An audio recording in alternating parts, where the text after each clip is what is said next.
Only one night यानी 12 our में CBSE class 10th के मैथ के पेपर का complete revision chapter 1 real number से लेकर चैप्टर 15 प्रोबेबिलिटी तक, कोई भी पॉइंट नहीं छुपकेगा और आप सभी तरह के क्वेश्चन को बहुत आसानी से ब्रशअप कर लेंगे। इस पूरे नोट्स को इम्प्रोवाइज करते हैं।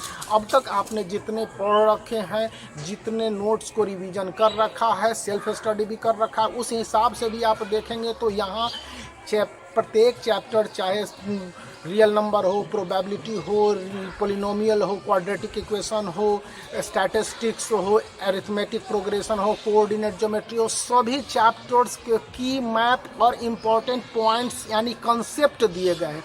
एक कंसेप्ट कल आपको 20 मार्क्स 60 मार्क्स तक सीबीएसई स्टैंडर्ड मैथ वाले और बेसिक मैथ वाले थोड़े से मेहनत पर प्राप्त कर लेते हैं, लेकिन 20 एक्स्ट्रा मार्क्स प्राप्त करने में बेहद सहूलियत होगी, क्योंकि इन्हीं की मैप्स के आधार पर आपके सारे क्वेश्चन रहेंगे। या थोड़ा सा मैं एक्सएजरेट करके अपने वर्ड को बोलूं तो आपके सारे मैथ को समअप करके देखा गया है यहाँ पर और रखा गया है।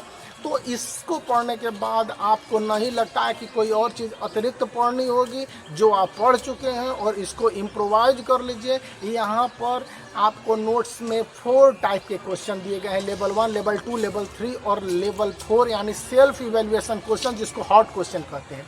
अब मैं अब बता देता हूँ कि बेसिक मैथ वालों के लिए लेवल 1 और लेवल 2 के क्वेश्चन इनफ है। यदि वो इतना बना लेते हैं तो काफ़ी आसानी से बोर्ड के एग्जामिनेशन में अच्छा स्कोर कर पाएंगे। लेवल 3 और लेवल 4 यानी कि सेल्फ इवेल्युएशन वाले हॉट क्वेश्चंस स्टैंडर्ड मैथ वालों के लिए है, यानी कि ऐसे स्टूडेंट जो डिफ़िकल्ट मैथ का सिलेक्शन किया है। लेवल 3 और सेल्फ इवेल्युएशन क्वेश्चन यानी हॉट क्वेश्चन दिए गए हैं, ताकि आगे चल के वे बेहद आसानी से बोर्ड के कल एग्जामिनेशन में किसी तरह का प्रॉब्लम फेस नहीं करें और अपने क्वेश्चन के आंसर को देते समय यूज टू हो जाए। तो ये एक तरह से है कि आप बोर्ड एग्जामिनेशन से ठीक पहले अपने बोर्ड एग्जामिनेशन के क्वेश्चन को सॉल्व कर रहे हैं, और बोर्ड एग्जामिनेशन के क्वेश्चन को सॉल्व करने के लिए इससे पहले 4 वीडियो में बताया जा चुका है कि कैसा बोर्ड का पेपर आएगा, या बोर्ड के पेपर में क्वेश्चन के लेवल की डिफ़िकल्टी क्या होगी, या फिर आपके MCQ क्वेश्चन किस तरह से पूछे जाने हैं और कहाँ से पूछे जाने हैं, या फिर आपको इम्पॉर्टेंट NCERT क्वेश्चन को डिस्कशन करने के साथ इसको बनाने का मकसद सिर्फ यही है कि आप बहुत बेहतर ढंग से समझ सकें कि क्या करने हैं लास्ट आवर में और लास्ट आवर में क्या नहीं करने हैं।